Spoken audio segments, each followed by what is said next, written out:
What's up everybody, welcome back to the channel. Before we get started with this video, I just want to say, if you haven't already, go check out the two maps that Nate made on a set of Corsa for Toronto Motorsports Park. He just put out a second version and it's a lot more realistic, a lot more actual real life feel. The curbs are, updated, a lot of cool different things that he did on it. He did a really good job on it. It's super cool. So definitely check that out. And also, in hand, if you haven't yet, hit the subscribe button wherever it is and hit the notification bell as well so you know when we get new videos out. Who knows what Nate's going to start doing with that track editor that he has. Maybe he'll do some more. So if that is your thing, definitely subscribe so you can keep up to date on any tracks that Nate puts out.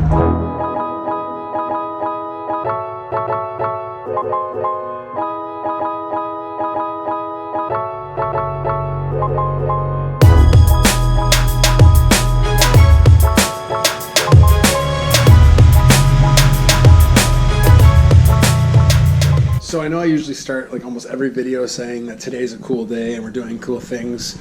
And most of the time, maybe it's not that cool, but I think it's cool. So I'm sorry for always saying that I'm doing cool things. But today is especially cool because we're working on the WRX and we're doing some things that I've been wanting to do for a while, but I haven't been able to be in the right position to do it. So over the past month or so, I started getting little pieces that I needed to do this project. So I ordered the Tgv deletes, and then I ordered the EGR deletes. They're both here. It's great. That obviously comes with the necessity for a tune. And I've wanted to tune my car for a long time. The Cobb maps are great. They get the job done. But car's obviously never been on a dyno. I don't really know exactly what it makes. You could take some guesses, obviously, with your bolt-ons and everything. But this is the last two real performance mods I wanted to do, with exception of possibly upgrading my intercooler at some point, but that's down the road.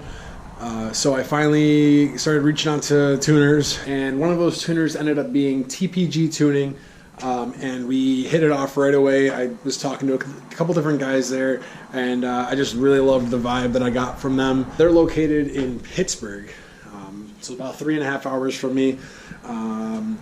But not a big deal. I'm down for a road trip, especially with everything going on right now. I just need to go somewhere. May 8th, date is set. It's a Friday. Me and Nate are going to take the trip down there, and we're going to get this thing done. So with that being said, they sent me a base map, which will allow me to install the Tgv deletes and the EGR deletes, and then drive down there safely. They sent me over that map this morning, so we're going to install those today, upload the new map onto the car, and then it's just a waiting game until 2 Fridays from now. So I'm excited. I'm very excited to see what the car is going to make.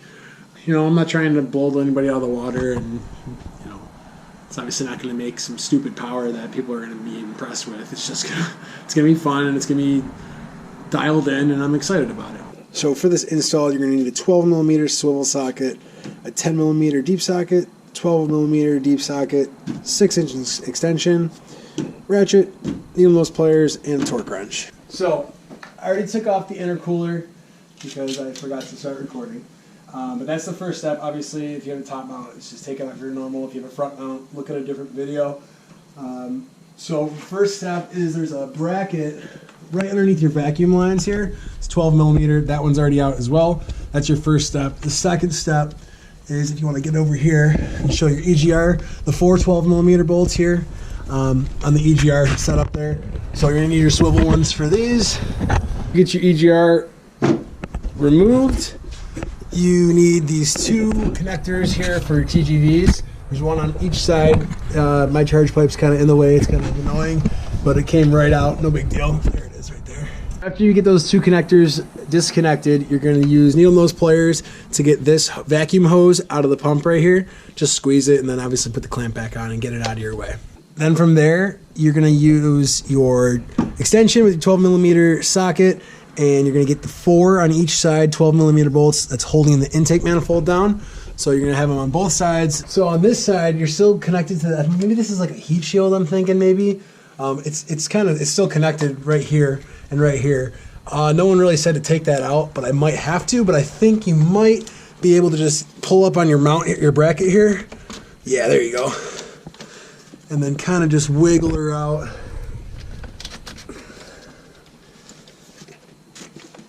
Come in. Obviously not the most room, but there she goes. All right. So yeah, that's just kind of annoying. And there's your stock TGVs. So that's what you're taking out. So the cool thing about these are it's pretty much impossible to install them incorrectly. All the holes will go right up to the factory holes. So we were just kind of like figuring out if it doesn't look perfect, don't try to force it, because that's when you will screw something up. And obviously cross-threading your intake manifold is not something you want to do today. So we had we had them opposite at first. We just switched them, and now we're just gonna get this passenger one in here. It's pretty tight, like I said when we were coming out, but just lift up a little bit, and then you just maneuver. There you go. Get to your home. There we go. And then you should feel it sit right down, because that's what happened over there, and it was great. It was exactly where it was supposed to be, and it was awesome. And I'm feeling the exact same thing here. Holes look good.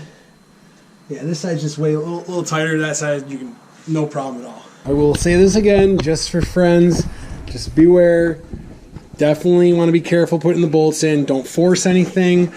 There was one that I was, really nervous about. It was just like one crank away from being tight. I just wasn't really sure where it was in the thread. But yeah, these boys are in. They're looking good. Yeah, it really is super simple as long as you have the right one on the right side. As you can see, I'm very sweaty, and that's because this job was not the greatest, and I couldn't film pretty much anything because I needed Joe's help the entire time.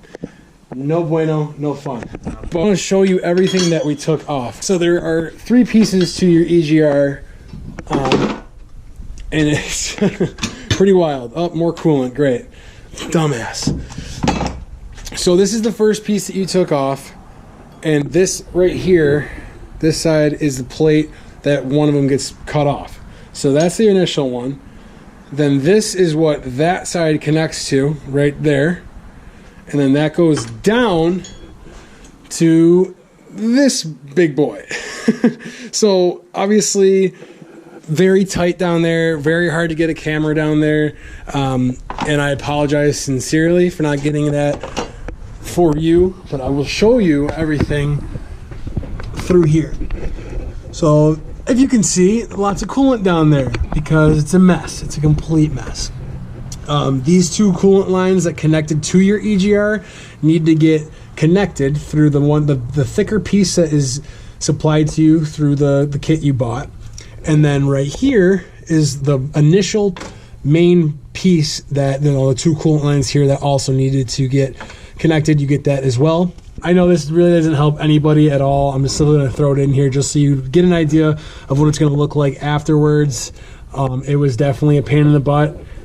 This sensor here is the sensor that gets connected to the EGR. This obviously is going to be bypassed now, so that just stick that down. Obviously, that's going to be wherever it is.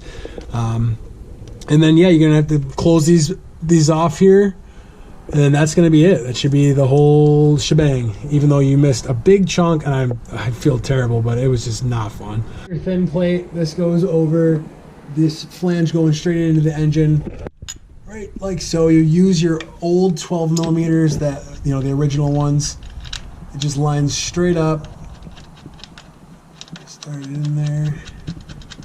So there is a gasket that's already on the flange, so you don't need any other gaskets. Okay, so this might be impossible to see, but this first one you'll be able to see. This plate, here's your first plate from Torque Solutions, and then down here is your second. If I'm not on this, I'm sorry. But you use the studs, obviously replace that gasket, and then just finagle your hands down there because it's not very, it's not gorilla hand friendly. But then that is it. Then you just need to put the bracket back and get your intercooler back on. So she's all back together. All we got to do is fill up the coolant because we lost a significant amount, which, I mean, every video I saw that wasn't done by like a professional, you lost coolant. I don't know if there was a better way to do it.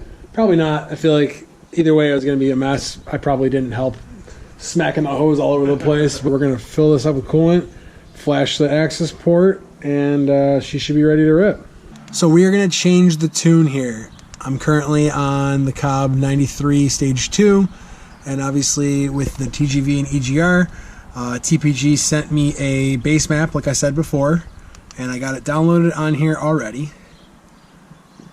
And we're gonna reflash this, and then we're just gonna scroll down. So it just shows all my maps. So like when I was at Stage 1 only, I had the F93 with the intake, and then I switched when I got the downpipe. And the J-pipe, I had the 91, 93. I basically got every single one. Now this TPG base map, this is what I'm looking for here. So we're gonna go here. Why can't I select it? Oh, fuck.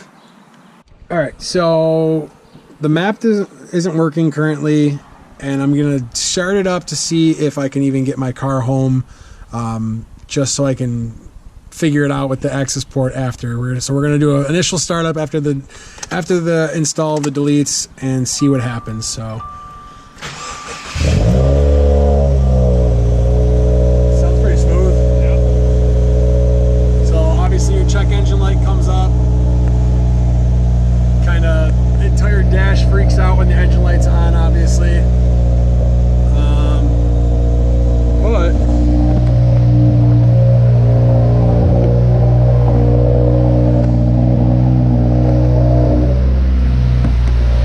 sounds like it's smooth.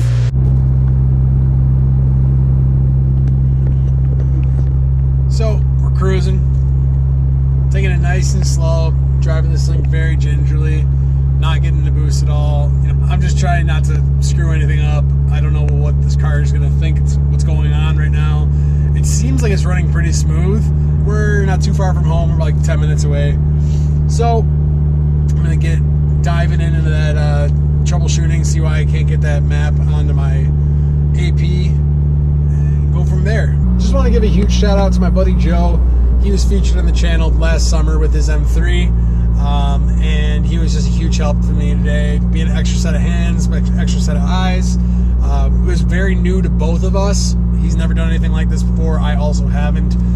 So, you know, looking through the videos, looking for the instructions, it was very helpful to have a second, you know, second brain there, second pair of eyes and hands for sure. So that was also the first time I saw Joe, well, in a while, but I just want to say he's been sequestered at his job for 33 freaking days in a row because of everything going on right now. And this was the first time I saw him since he got out yesterday, obviously. And I'm just so stoked for him that he crushed it. And now we got the summer to hopefully drive our cars and be degenerates. But thanks again, Joe. Love you, boo. So I figured out what was wrong with my access port and why that map wouldn't work. And it's because I haven't updated the firmware on this probably since I got it. I don't know when they usually do those things. I probably just don't pay attention to, you know, promotional emails from Cobb or whatever. But all I had to do was go into the access port manager and update it, came back with the same map, didn't do anything else different, and it showed up no problem. So when you go show current map, we are on TPG base map. I drove the car to work today, and it felt great. It felt fine. It felt like it was a normal drive to work. I'm still not really driving it too crazy. I'm really barely getting into boost. The base map is already at a low boost setting, so I basically am just driving this car like a grandma. It's no big deal. It's just gonna get me to and from work for the next week and a half, and then down to Pittsburgh. So that'll be fun, and that will be a really cool video that me and Nate will do, and you can look forward to that. And with that, I will leave you with this. I got a boost controller on its way right now. It's actually like 3 blocks over because UPS now lets you look at where the trucks are, so that's pretty cool. So that'll be the next video. I'll be installing that, so that will be the last piece to this whole little setup here that will be on this Pro Tune. So very exciting. We're getting closer and closer to where we want to be with this thing, and I'm very, very excited for next week. So thanks for watching. Make sure you subscribe, comment, like, follow us on Instagram, all that great stuff. I appreciate you watching, and we'll see you next time.